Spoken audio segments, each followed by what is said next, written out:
Hello, everybody.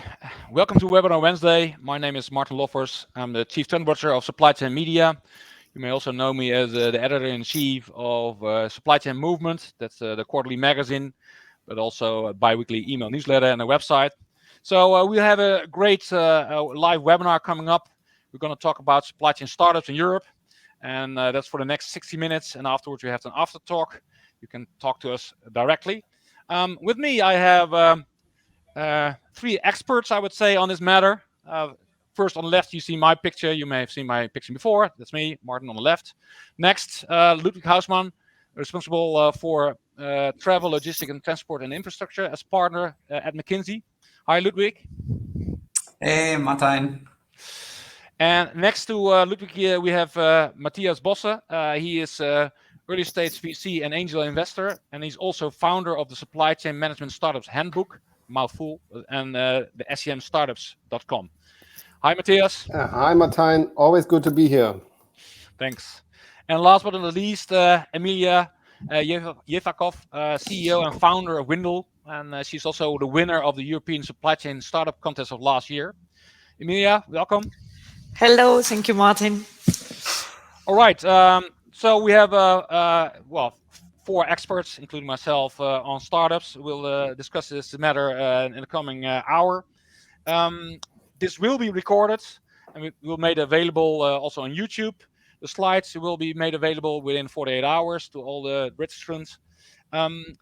All the audience is on mute, but you can ask questions. You see the question functionality on the right-hand side. You see small clouds where you ask questions. I will track that, so please ask the Q&A part to ask questions. If these questions are in line of the conversation we're having, I will ask these questions right away.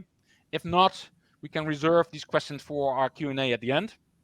So, but feel free to ask questions. And if you still have questions, we will have an after talk after 5 o'clock CET.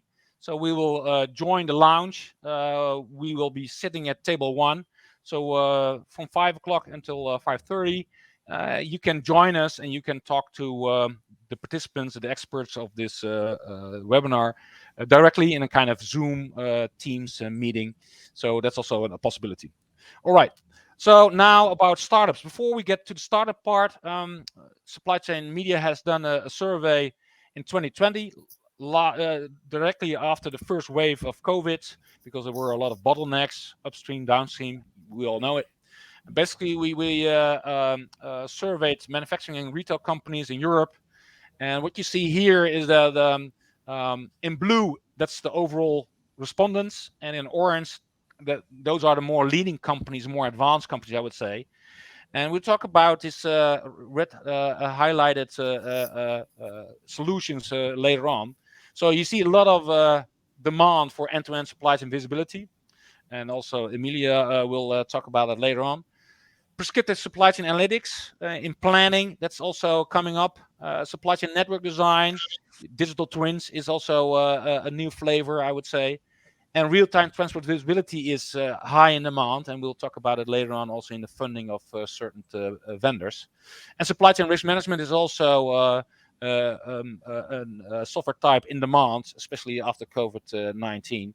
And we also talk about some examples over there. So basically, this is a highlighting that there is a high need of solutions in supply chain. And we will repeat the same survey later this year and see if this has changed, developed, or increased. But now we are going to talk about the startups and this environment. So first, I would ask Ludwig to start off. What do you see happening in the logistics space lately? Yeah, thank you, Martijn. And first of all, it's great to be here. Great that so many folks are listening in. I mean, it's a testament to how an exciting space logistics has become also for venture investments. So as industry experts, we always found it exciting, but it's kind of clear to see that also investors have now seen that after consumer industries and travel and others, that the kind of digital wave and the wave of innovation is really kicking in the industry. what kind of I want to show you or start showing here on this first slide is basically a very, very long view back up to like kind of the 1820s, because transportation and logistics is one of the oldest industries, was always necessary.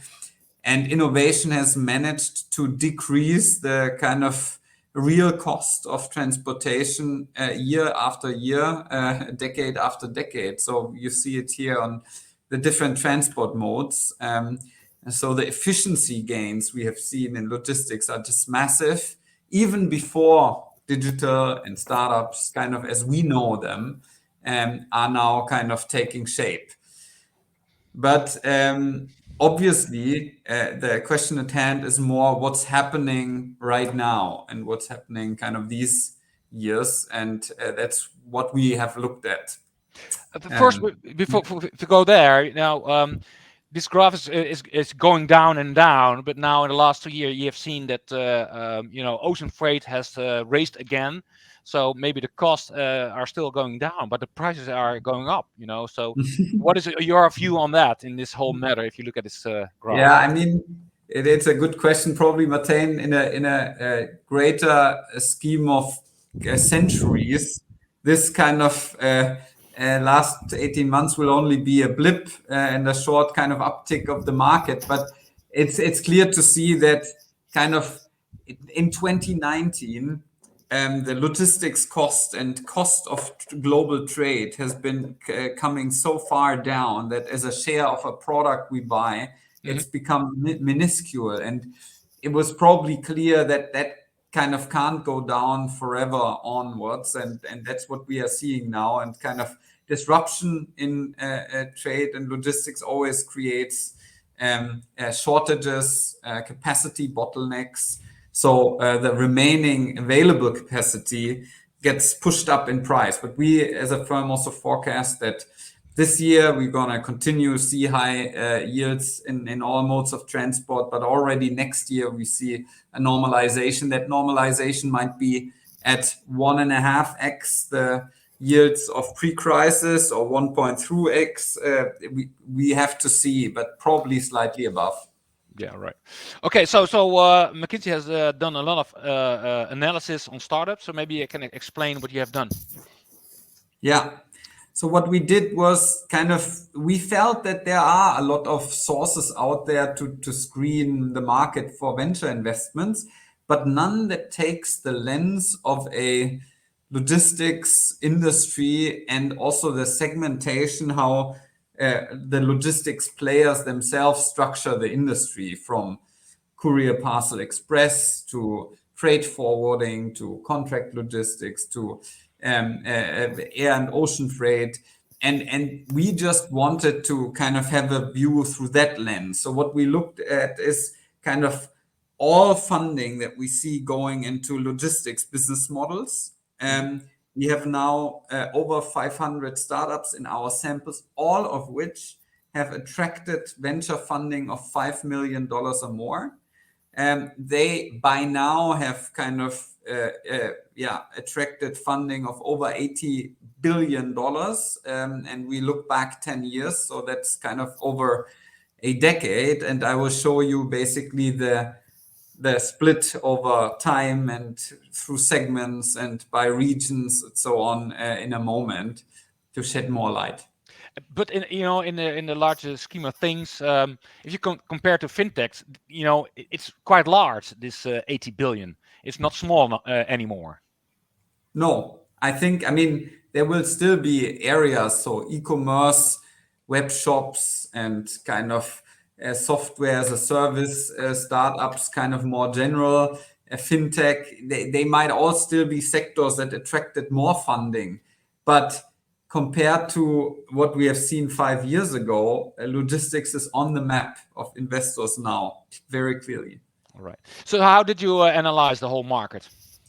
Well, I mean, it's clear that kind of the time series is interesting. It's kind of interesting into which business models within logistics the funding flows, because that gives you an indication where inefficiencies in the market might be existing or where pain points for customers are that can be solved through innovation.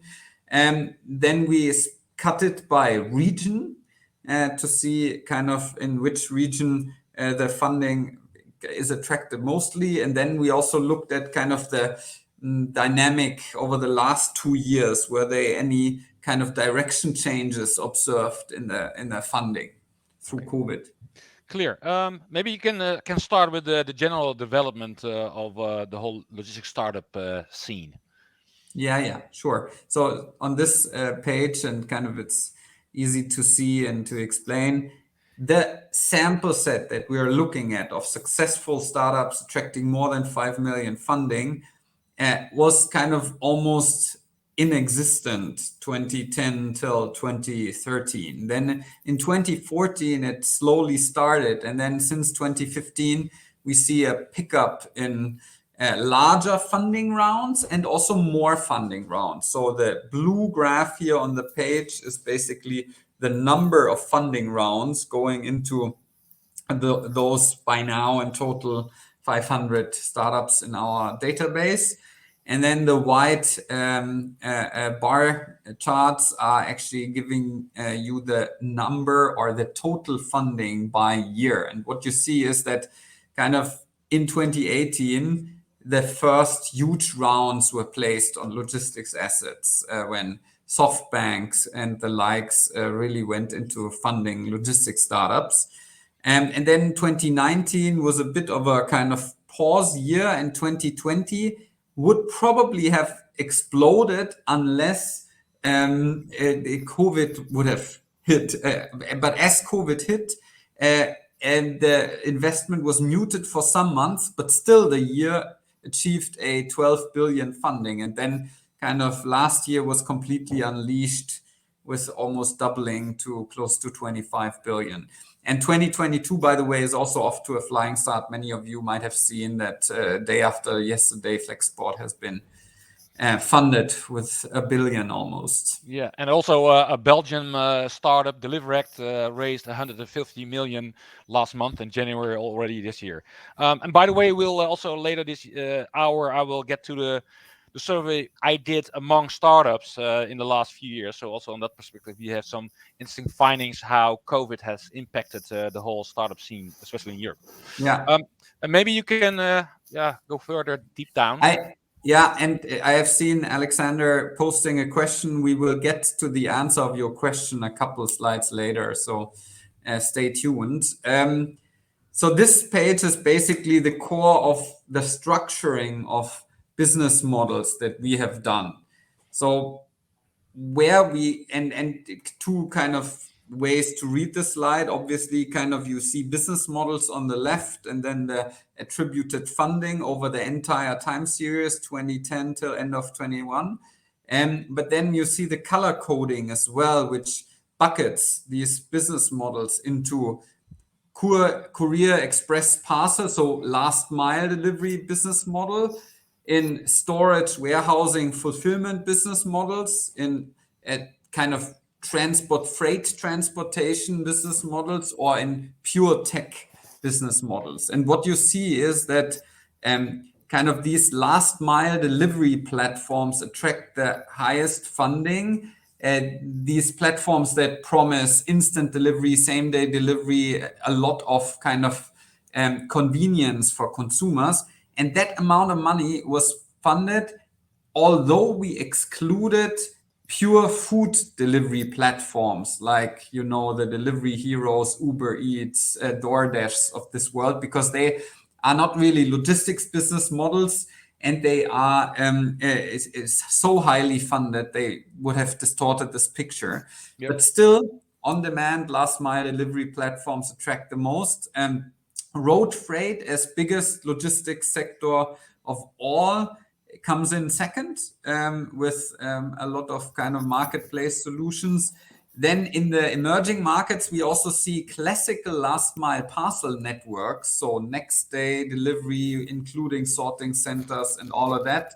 And then come in the tech players around visibility and intelligence providers that are right now very much on vogue, followed by warehousing robotics, e-commerce fulfillment, and then air and ocean, where we have not yet included the recent Flexport round, but that is also having a lot of traction. Yeah, and maybe you can give some examples of this kind of companies and startups, and it gives a clearer picture of what are we talking about. Sure. Sure. So here you see the same structure of business models, and always the 5 logos of startups receiving most funding. Yeah, and in road freight marketplaces, for instance, it's kind of Truck First or Manbang from China, Didi, Uber Freight, Convoy, and the likes. On demand, last mile delivery platforms, Instacart, Nuro. And then kind of, as I said, the new last mile parcel networks are more in emerging markets like delivery in India, Ninja in Southeast Asia. And the visibility providers, Project 44 has been very kind of present, also FourKites all over the media. Air Ocean, I already said, Flexport, Forto, but also e-commerce fulfillment with Shipmonk, ShipBob, Deliver, a couple of unicorns there. And what's also interesting, the last column on the slide here is that in air and ocean, it's really concentrated. So there are not many startups that do digital freight forwarding in air and ocean, but the top 3 are assuming almost all of the funding, while in other places like road freight marketplaces, and the top 5 are only a third. So it's much more fragmented space across the world and across competitors. Yeah, when I look at this, like Uber Freight, Uber well funded in the US, also globally, but Uber Freight, they failed in Europe and they sold out their stuff to a German scale up. So it's not all success here. Yeah, and what we measure is the funding they received, these companies, not necessarily the current valuation, which is a different pair of shoes. So you might see companies here that received more funding than their valuation is today because they are not working well. But on Uber Freight, I cannot comment in detail, but at least in the US, their business model seems to still hold. Yeah, right. So if you could dig deeper, so you have different kind of propositions. And this is and I can keep that slide short because it's just the explanation what I already explained before, that we attribute the color coding to kind of the larger sub elements of logistics. And what's pretty clear to see is that while transport, road freight, air freight, ocean freight is by far the largest logistics market in the world, not startups, but generally spent on these services, they only kind of received an underproportionate amount of funding. A higher share of funding compared to the market size went into last mile business models, because the main explanation is the growth in those driven by e-commerce is higher. And that is what convinces venture funds to actually bet on mega trends. And transport in itself is not a mega trend. It's there and rather growing in line with GDP, but e-commerce is an outgrowth trend. And that's what's attracting. And another element quite interesting is, as long as the startups have direct shipper interface and really get shippers as their customers and manage a lot of transactions, that seems to attract investors quite a lot. While business models that are more enablers or just software providers to, in the B2B context, to other logistics providers, they kind of are not yet getting the kicker from venture investments. And do you think that, looking at the bar of transport, huge business, traditionally, that it's also not easy to enter that market, or less easy to enter than the last mile environment? Might that also be the case? when you have big players like DSV Yeah. and DHL, that kind of stuff? Yeah. Well, I mean, it could be, but I wouldn't even kind of disagree slightly, because transportation, if you look at trucking or so, is a much more fragmented industry. So you even have the bigger players like FedEx and UPS and DHL in the express parcel block here. So it's really around startups wanting to improve customer experience or convenience for consumers. If they want to do that, then they have to play in the e-commerce B2C space. And that is what gave kind of the light blue here, the supercharging. That's at least but happy to discuss that with the audience also later. Yes. By the way, I see some questions. Yeah, we will share this slides.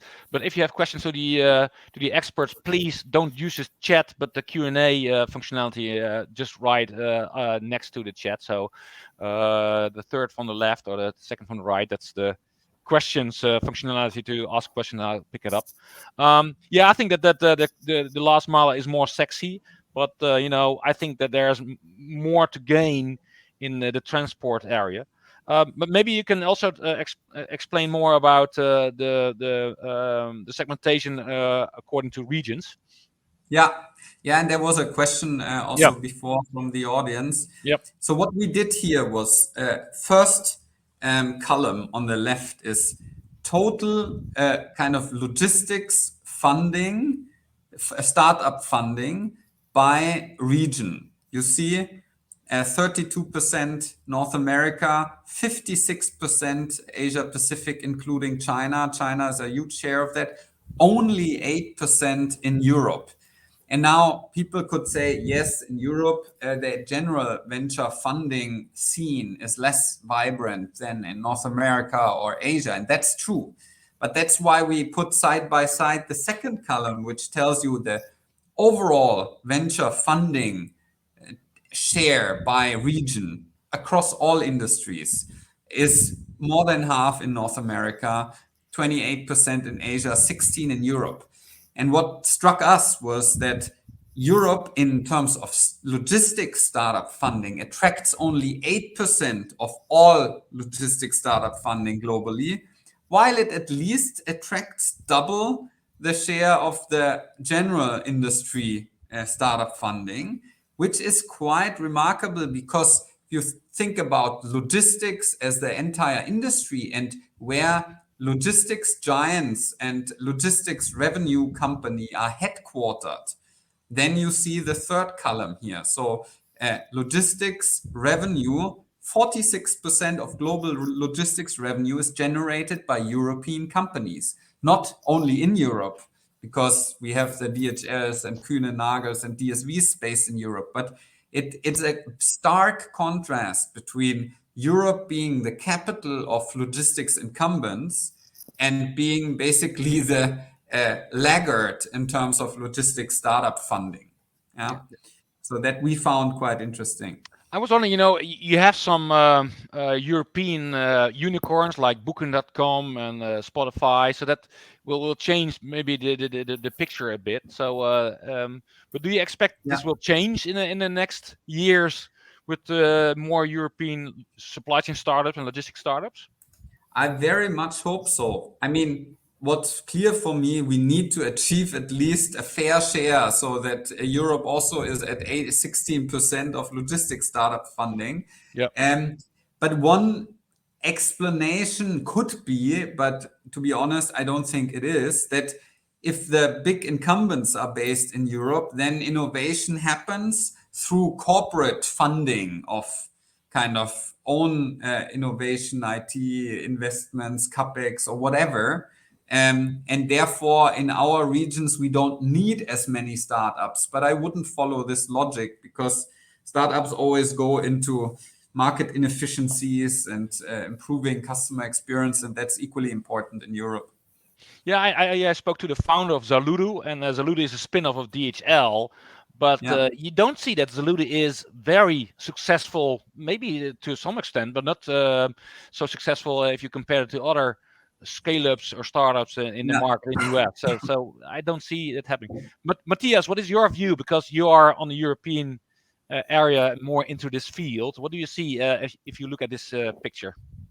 Yeah, so first of all, very interesting what Ludwig just said, and I think so. I will come to that later. So I think we view that space from a bit different angle and maybe much more earlier stage. But I think that's especially this last slide. I think it's very interesting, and so it tells you so much about also not only the venture capital ecosystem in Europe, but also. I would say to a certain degree about the willingness and the openness from established companies to go into that space, right? I think there's an increasing number of companies that set up their own corporate venture activities, maybe not too active in the space every now and there, but I think that's one of the weaknesses we have in Europe is the openness to try cooperations with startups, try new solutions, try digital solutions, innovative solutions. I think that's really hampering European startups, and I think there are a lot of great founders, and I will come to that later also in terms of founding activities in this space. I think that as Ludwig says, there are so many European companies that are pretty successful in logistics, but I would doubt that they would do enough to keep that position going forward, right? I think there needs to be done a lot more. Yeah, and we did a survey. The Supply Chain Media did a survey with Gartner, I think 5 years ago, and we concluded that in US companies are more gung ho and IT savvy, more willing to experiment with software tools and supply chain compared to Europe, where there's more hesitation to invest in new technology, especially in supply chain. So that's also due to this effect of what Ludwig has explained. Ludwig, maybe you can talk about the impact of COVID, and then So, I mean, COVID obviously impacted the last 2 years, and two things we observed is until 2019, the CEP, so last mile space, attracted even almost 50%. Now, in this slide, we have the 2010 to 2020 view, where transport picked up, and it's clear to see that the B2C last mile space was the main entry point for venture funding in logistics. But in the last 2 years during COVID, also because the freight logistics, B2B logistics has seen so much attention, the market grew so fast on the back of the yield increases. The investments in road freight transport, air and ocean freight transport, and warehousing fulfillment startups has increased much faster than the one into last mile startups. And that is, I think, a kind of sign of the venture funding moving from only B2C last mile now to seeing the entire logistics ecosystem as their new battlefield, so to say. Yeah. Thanks for your explanation, Ludwig. You get back later on. Matthias, you have created a supply chain management startup handbook. Maybe you can explain a bit more why you did that. What's the reason why you started all this? Yeah, sure. So happy to do so. And then I think there are some great touch points with what Ludwig just explained to the audience as well. So maybe just briefly on us. So together with my business partner, Marcus, we decided to initiate this SCM-startups.com platform, which is more or less kind of a database for supply chain startups in Europe. So we decided to do so as we're both coming from early stage venture capital and found the whole field of supply chain management, which is a bit broader than pure logistics, right? Especially interesting, and decided to focus on that from an investor's perspective. And for doing so, we decided to do this small platform, monitoring and screening and scouting great innovative supply chain companies with a focus on Europe. And what was one of the aims was that was also to increase visibility, especially for early stage startups from the supply chain space. As I think one of the reasons, or not the only one, but one of the reasons why startups struggle to succeed and gain traction is that they are simply not visible, at least not in Europe. So I think European founders could do better jobs in terms of selling themselves. And the idea of creating this handbook was a bit to bring those two sides together, right? To show interesting startups from all over Europe, and also to make that available to corporates, to consultants, to everyone who's interested in innovations in supply chain. And that's why we decided to put together this handbook and then make it available for download. I think we will come to that on the next slide. So that was the approach for doing it last year. So put together this handbook, which is more or less the combination of some expert articles. So great practitioners, consultants, startups sharing their view on innovations in supply chain and how to deal with that, and shed a bit of light on how to integrate it into practice and work with startups, also cooperations between established companies and startups.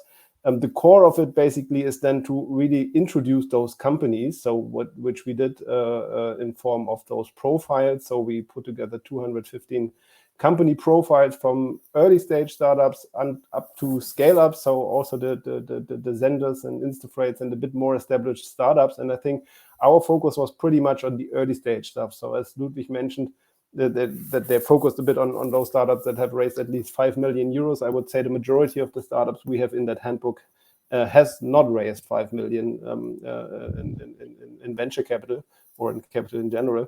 And that's why we present a bit more the early stage part. And for sure, then we also did kind of an analysis. So on that data, even if it's not 500, but at least these 215, which with a bit more focus on early stage companies.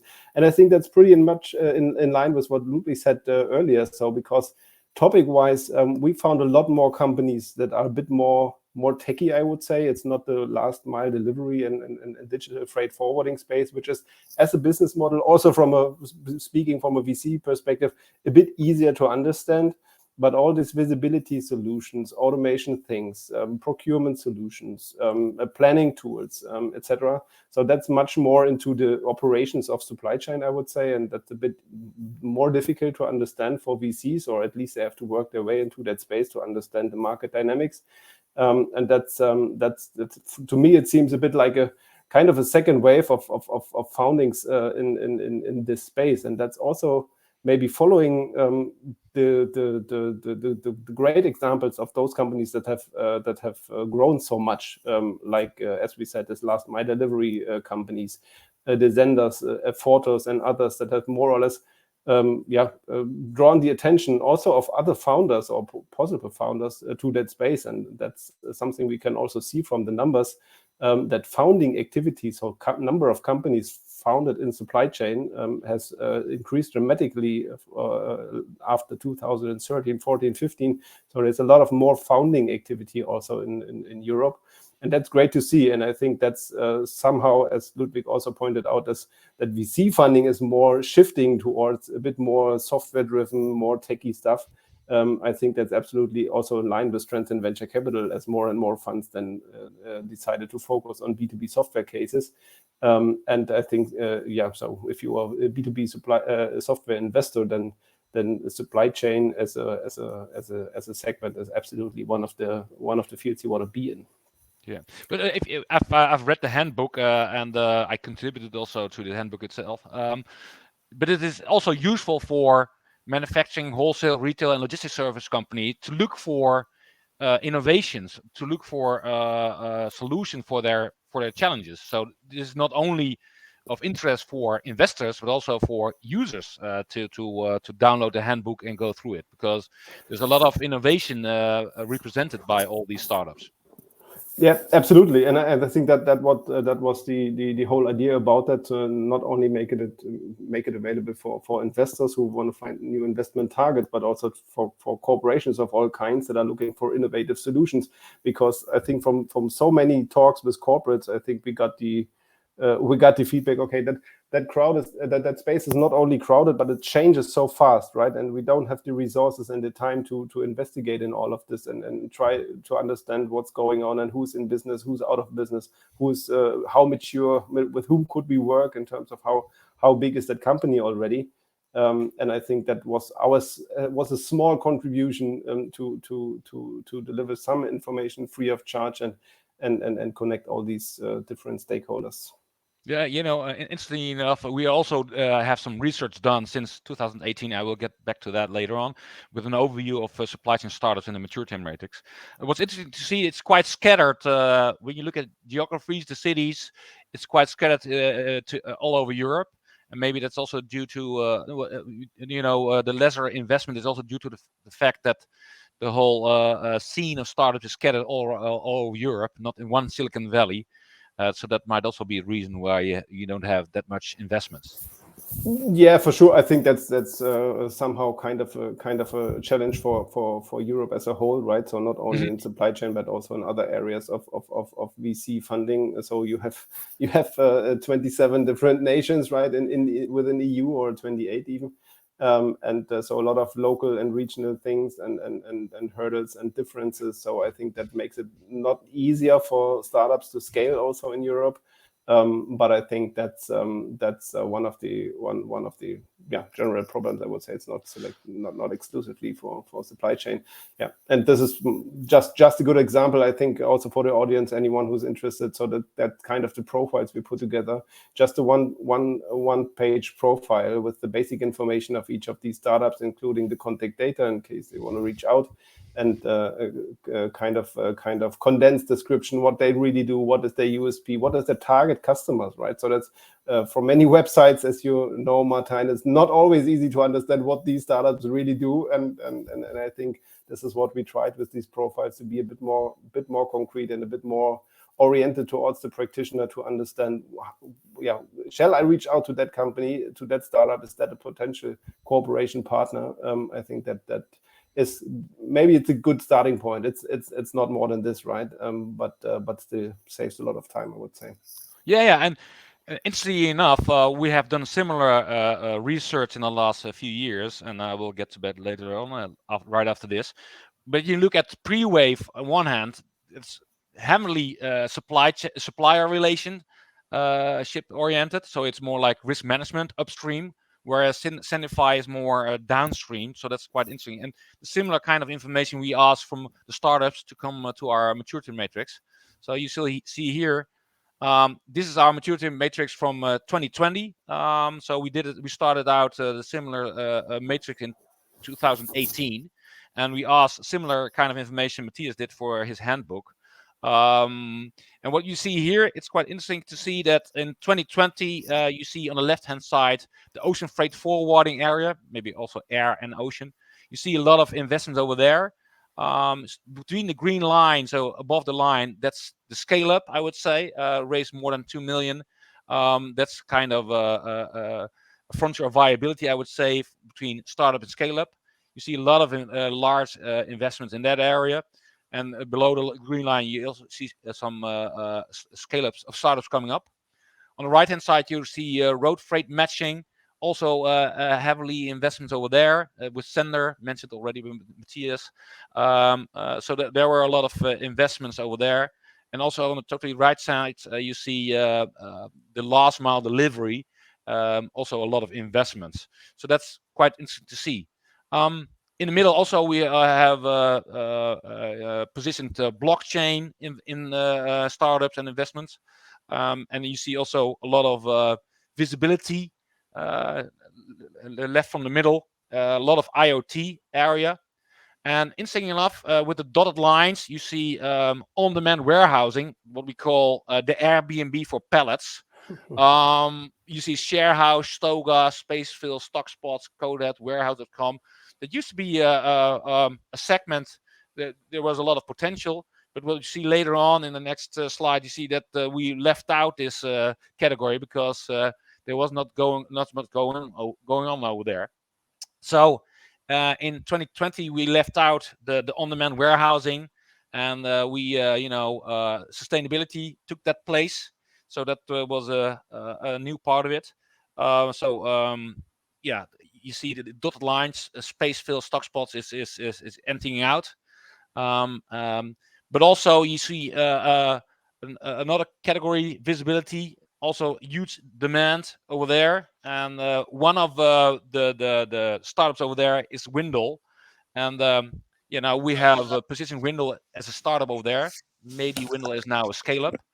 But maybe you can explain, Emilia, why Winddle? What is the key to your success? Yes, thank you, Martin. So Winddle is basically trying to tackle this eternal problem that most supply chain departments have: is where are my goods now, and when are they going to be delivered?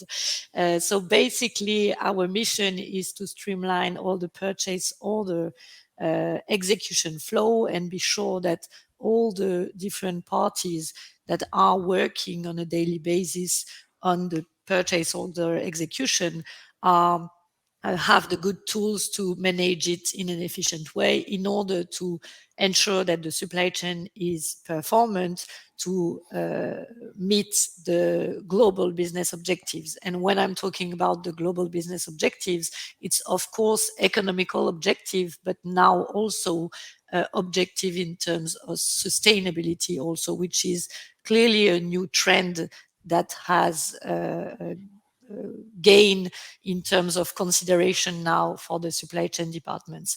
So our mission is really to be able to track and organize all these operations and bring more detailed information about what's going on also on the transport part. So what we see that supply chain needs more detailed visibility that what can give the traditional transport visibility, and we need to go beyond the predictive ETA, which is largely developed now. So yes, the key point is really to be able to know, okay, in this shipment, what do I have? Is it aligned with what I was supposed to have? And if there is any issues in terms of quantities, delay, documentation, or anything impacting the operations on the ground, how do I get this information as soon as possible? And how do I get all the data needed to take the best decision to limit the impact of this issue? The question is now, I mean, there are always going to be issues. It's a fact, and I think that what we can see today is validating this. So the idea is not, I mean, our objective is not to avoid the issues, is how to identify and pinpoint them as soon as possible, and giving the maximum information to manage them in a smart and efficient way. And so, yes. Yeah. So if you are a manufacturing company and you are ordering parts or raw materials, you need to know when it's arriving, because you have to plan your manufacturing. So basically, that's what you're doing. You have your purchase order, and you want to plan to manufacture next month or in 3 months' time, whatever, and then you track down when it will be arriving in time, and if it's okay to execute your plan. Yes, exactly. And you did take the example of a manufacturers for whom the production line is clearly critical. And if you're missing a component in your factory, then all your business is impacted. And so you really need to have an efficient way of communicating and adjusting the flows with the supplier and the transport third parties, to be sure that the goods gonna arrive in your factory when it was planned and in the right conditions. So, and when I'm talking about the right conditions, I'm talking about the conditions in general. So of course the delay, but also the costs, also the environmental impact. And we see that the topic is getting more and more complex, and companies need to be able to gather a lot of information to consider that they have a performant supply chain. So and the example is, so the needs is really important for manufacturers, but it is exactly the same thing when we are talking about an e-retailer, for example. When you are selling goods online and you are basically selling goods in transit because potentially you don't have them in the warehouse when you are selling them. It's exactly the same level of criticity for your business to be sure that you know where they are, and if something happens, you are able to communicate as soon as possible to the consumer to mitigate the impact of this issue. So you want to go beyond the predictive estimated time of arrival. So what do you need to have a successful and performing supply chain?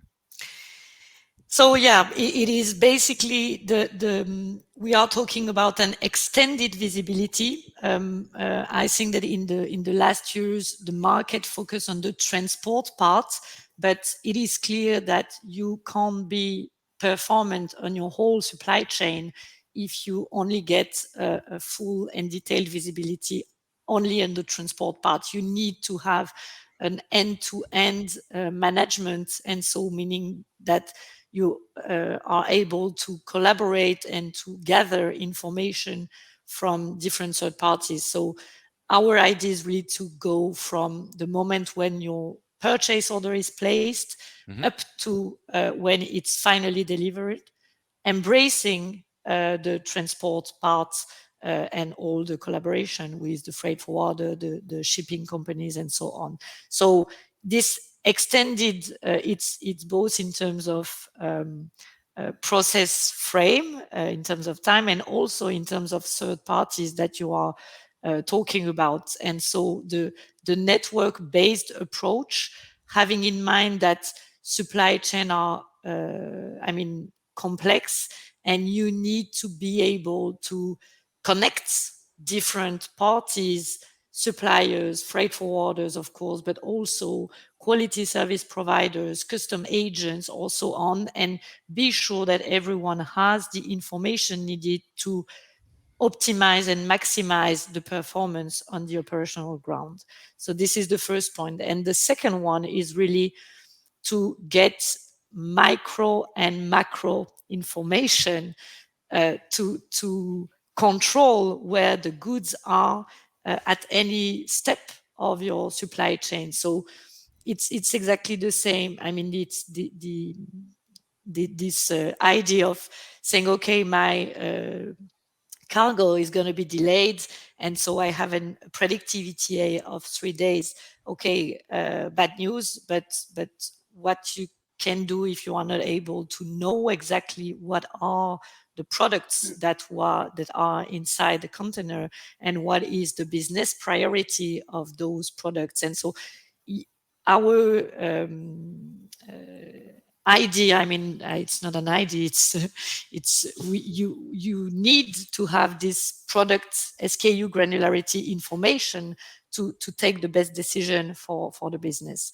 And so it comes directly with a data-driven approach, meaning that all this collaboration might be leverageable in terms of analysis, and you need to be able at any moment to get the right KPIs to monitor and drive the business, both in terms of economical optimization. When we are talking about costs, delay, and other traditional business drivers, but also today to be able to articulate this business performance with environmental objectives and constraints. So the idea is really to be able to answer all those different challenges in a unique one-stop solution. So you see it here on the left-hand side. You see the user interface with the priorities to do, and basically what you're saying here is you are closing the gap between your ERP and your WMS, but also your TMS, I would say. So. Something to add on that, you see also a predictive algorithm. So I think that also the machine learning area is something of interest. Yes, clearly the objective is to free operational teams from really, error prone and time consuming process. I'm talking about a lot of emails, double entry of the data, and so on. And of course, leverage the tech that we have today to help operational teams to take better decisions. So it's what I were talking about a few minutes ago when I was saying the key point is to get the information as soon as possible. And it's not only to get the information, it's to be able to anticipate the impact of an event on your whole supply chain and see what you can do. What is the best solution to limit this impact? So this is all the value that we bring with Winddle, is to help mitigate the risks and the issues on the supply chain execution. Yeah. And that's quite interesting what you're saying, because when we look at the maturity matrix of European supply chain startup that will be published in next issue of Supply Chain Movement next month, you will see the two right bars on the right hand side. You see demand planning and forecasting. That's also an upcoming category, I would say. And next to that is transport planning and visibility, your area. But so those areas are more like the software planning area. So not the matching platforms like we talked earlier on road and ocean freight. Here you see the planning environment on transport and supply chain planning, also visibility. So that's an upcoming category, in my opinion. And on the right-hand side, you see also a lot of newcomers in sustainability, supply chain sustainability. That's also quite in demand. And as an example, you see Prewave and Sendify mentioned earlier by Mathias on the left and the right-hand side. So that's also in line what Emilia was saying. So next, a few slides on what we did with a startup health check. So, and that's getting back to what Ludwig explained, the impact of COVID-19. We ask the supply chain startups we have analyzed, and we have analyzed over 250 in the last few years, all in all. We ask about their commercial pipeline. So from top to bottom, we ask, how's your visibility? What about your commercial pipeline? What about potential customers converting into pilots, into signing contracts, paying customers, expanding, upselling?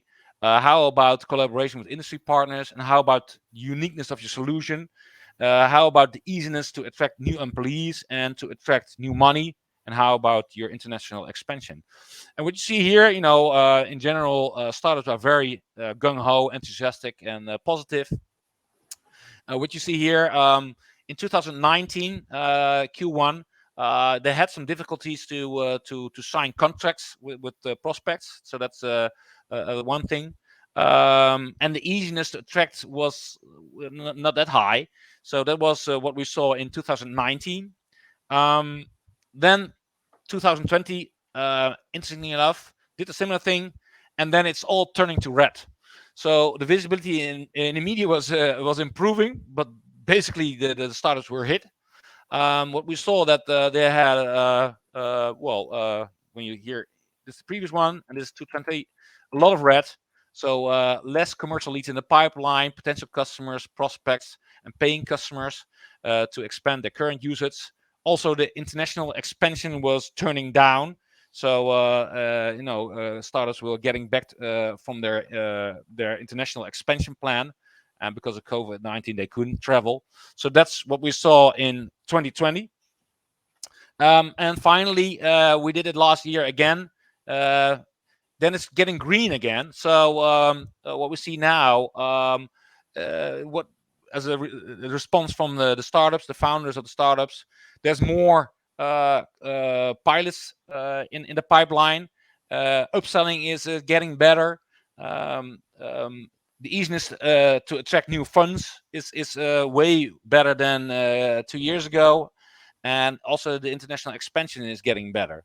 The only one thing what's negative is the easiness to attract new employees. But getting back to the good part, Emilia, how do you see your part as a founder of Winddle? Is also getting green again compared to years ago? Yeah, clearly, from a commercial perspective, it's getting much more dynamic than 2 years ago. I think that supply chain directors are confident again about the context, and everyone has understood that what we can see and the high volatility of the market and the supply chain is probably going to become the new standard. And so they have to organize their process teams and IT architecture given that context. And regarding the red one, the easiness to attract new employees, do you also have a hard time to find new employees, like a lot of the companies? Yeah, it's not that easy. I think it's maybe. I mean, we are getting back to what we were talking about in the beginning, is that supply chain, and especially when we are talking about operations and upstream operation, it's not the more sexy thing that you can think about spontaneously. So yes, there is something to do about how to make it understandable for everyone and make it attractive for someone who is not in the supply chain space for so many years. You call it the dark side of operations. You're in. Yes.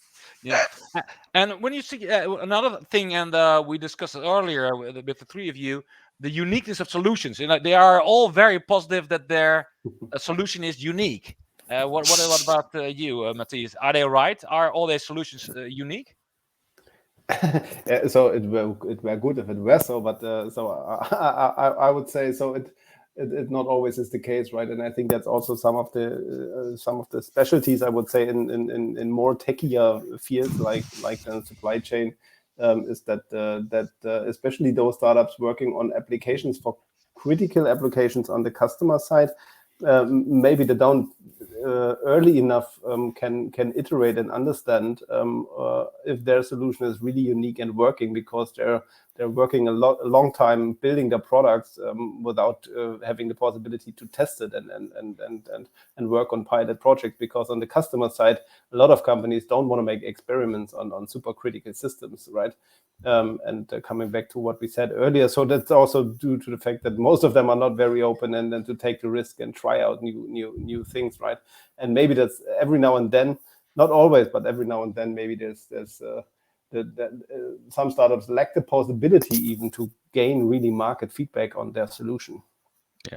So I think a lot of the solutions are unique for similar problems, and that's what with Mathias in his handbook in my matrix, I have identified certain areas where you can have solutions, maybe unique solutions for the same kind of project.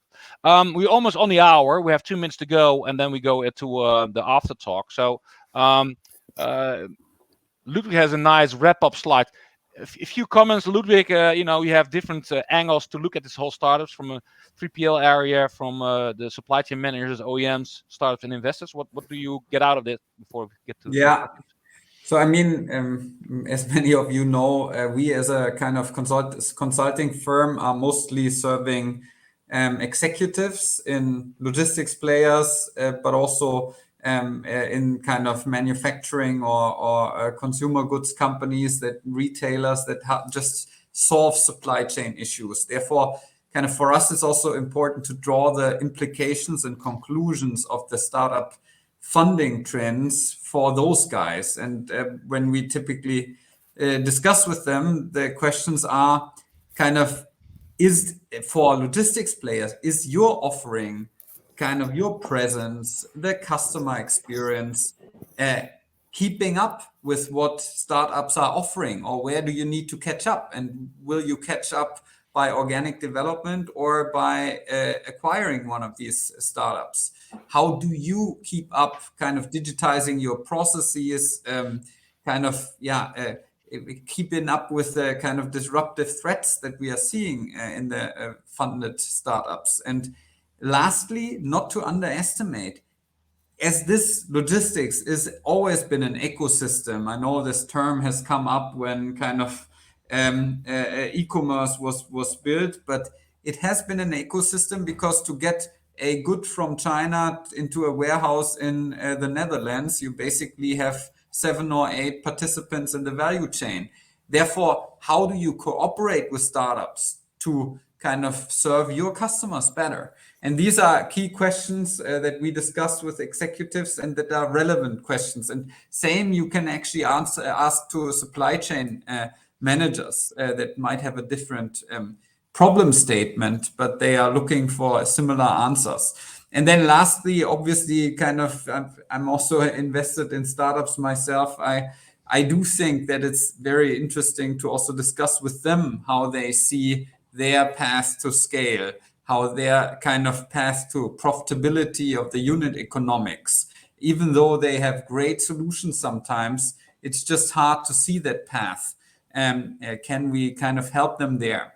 And lastly, obviously, investors are also looking at the space, and the bigger the tickets for startup investment funding rounds get, the more diligence has to be paid to assessing the startups. Because if I look at a 935 million Flexport funding round, I don't think any VC fund would do that single-handedly. No. Quite interesting. There's so much to cover.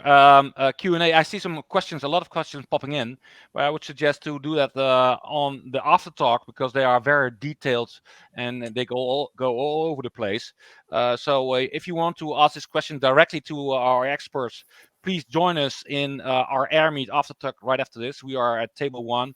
And maybe we can split up if there are way more people to ask questions.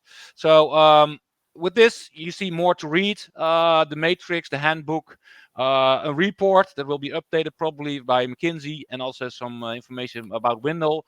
So that's also available. And as of February 23rd, there will be also a new sustainability startup handbook by Mathias and his business partner that will be made available. It's for sale and it's worthwhile, I would say. That's not much.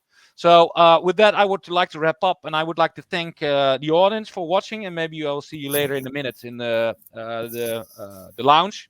And with this, I would like to thank you, Ludwig, for joining. Ludwig, thank you. You're welcome, Martijn. Emilia, also thank you for joining. Thank you very much for inviting me. No problem. It's a pleasure. And Mathias, thank you for joining. Yes, thanks for having me. So yeah. So thank you as experts, and the audience, thank you for watching. Maybe I will see you right after this in a minute in the lounge. We can talk directly with each other. You will see the experts in a kind of Zoom kind of meeting popping up. And next week we have a next webinar about a reshoring survey we did with an international consultant. So about supply chain and reshoring and your footprint in the US and Europe. So that's for next week. That's our next webinar Wednesday. And for now, I would like to thank you, and maybe I see you in the lounge right after this, or maybe I see you next week. Thank you, and bye-bye.